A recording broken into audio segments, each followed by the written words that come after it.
Bueno, hablo brevemente sobre los primeros 4 capítulos de la pequeña historia de Inglaterra de Gilbert K. Chesterton. La edición que tengo es de 1948, de colección austral, hecho en Argentina.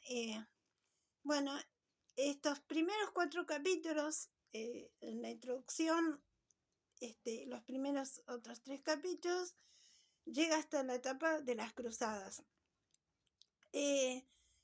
Chesterton dice algo que ahora se está aplicando, pero que en esa época no. Dice que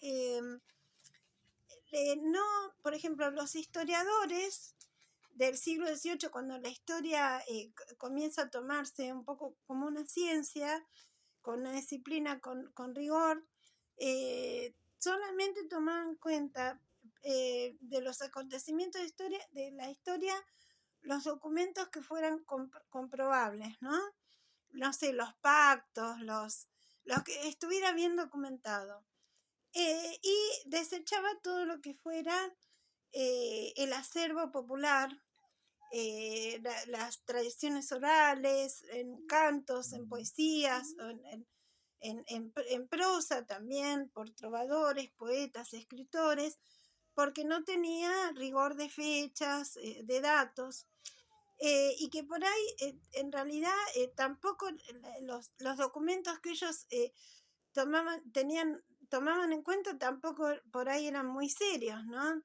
Y dice que cuando los arqueólogos fueron a la isla de Creta y vieron muestras de arte, vasijas, artesanías, cosas con la figura del Minotauro, eh, tomaron más valor a lo que había sido el mito del Minotauro.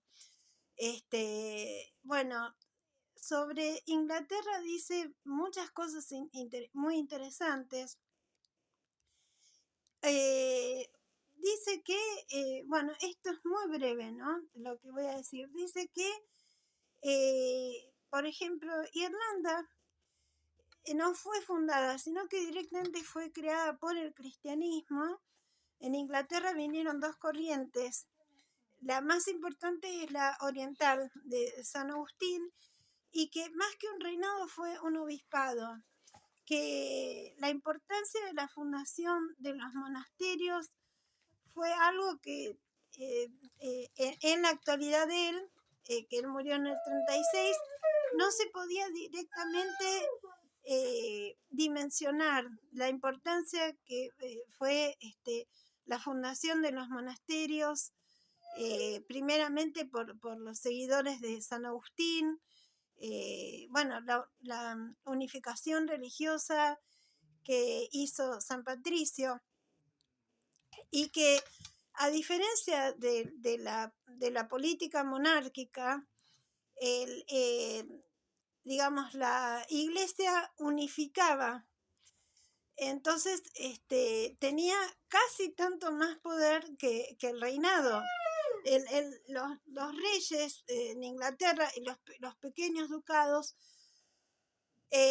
competían con la iglesia, porque decían, bueno, si nos sacan hombres para fundar monasterios, nos vamos a quedar sin soldados. Después, otra cosa interesante que dice, le da muchísimo valor a la conquista romana en Britania, que no ocurrió en Irlanda, pero dice que, sin embargo, Irlanda es muy románica. En Inglaterra, en Britania, digamos, la vieja denominación de las Islas Británicas, los romanos,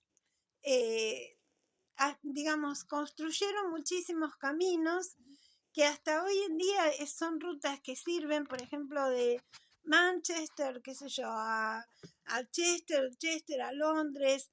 Y esa frase que dice, esa oración que dice, todos los caminos llevan a Roma, eran ciertos, porque si bien era para conquistar, para fundar un imperio ellos, y fueron los primeros en hacer grandes carreteras y caminos en Inglaterra, también de llevar la escritura, porque no había escritura, por lo menos no se documentaba. La invasión consta del año 5 después de Cristo hasta el 400, ¿no? La dominación romana. Que no se metían, los romanos no se metían en las rencillas de los pequeños reyes o ducados, como tribus, ¿no?